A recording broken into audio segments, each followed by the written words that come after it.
Are your Joy-Con staging a rebellion and refusing to connect? Don't worry, because in this video, I'll show you the super simple secret to putting your Nintendo Switch Joy-Cons into pairing mode so you can get back to gaming. First, let's locate the small, black S, Y, and C button on your Joy-Con. It's on the side that slides into the Nintendo Switch, right between the S, L, and C buttons. This is your key to wireless freedom.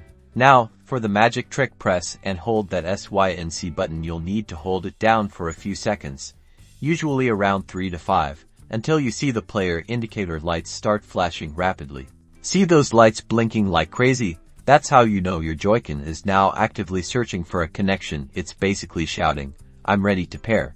Next, head over to your Nintendo Switch, PC, or whatever device you're trying to connect to, and navigate to the Bluetooth or controller settings. Make sure your device is actively searching for new Bluetooth devices.